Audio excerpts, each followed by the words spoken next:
I started helping in the kitchen when I was really young, and once I had a family of my own, I decided to show them recipes from a simpler time. I try to keep the recipes as close to original as possible, but sometimes a little addition never hurts. So sit back and enjoy when cooking was cooking.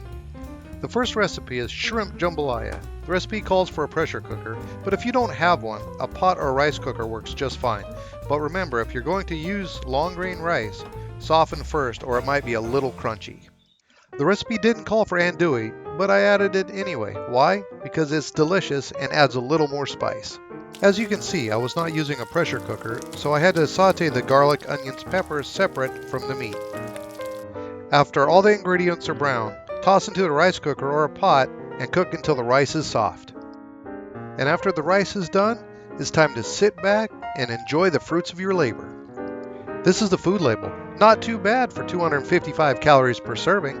The next recipe is a bacon, lettuce, and tomato salad. The book calls for it as a main dish, but if you increase the serving size to 8 instead of just 4, it sides just right with the jambalaya. The recipe was simple and quick to make, and I didn't have to change anything. Beautiful looking lettuce, but nothing compares to the sound and smell of frying bacon. And I decided since I didn't want to waste the bacon grease, I tossed in the chicken cubes. Then, you know what, why not saute the onions in what was left of the grease? Bacon. Toss all the goodies into a bowl, and now it's time to make the barbecue dressing. Combine the barbecue, mayo, onions, lemon juice with a little bit of salt and pepper, and this is what you get.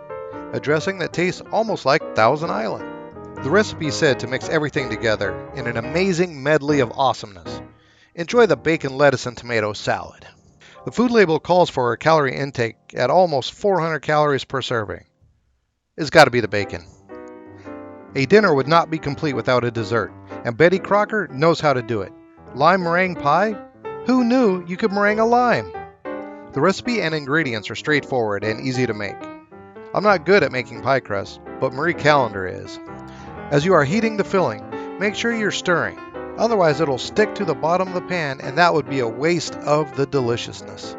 As soon as the filling is removed from the heat, add in the lime and the lime peels and pour it directly into the baked pie crust. What would a lime meringue pie be without that heavenly cloud of yumminess? Not a meringue pie. Just follow the recipe and let it whisk until the peaks are stiff.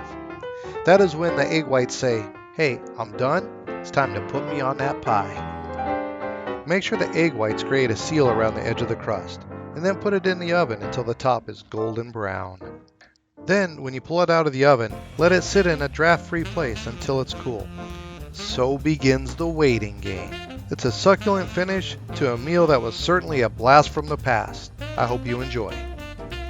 This last chart is the whole meal with the macro and micronutrients. For an 1100 calorie meal, it is a little much to have in the evening, but late afternoon, this would definitely hit the spot and still leave a few calories for the rest of the day.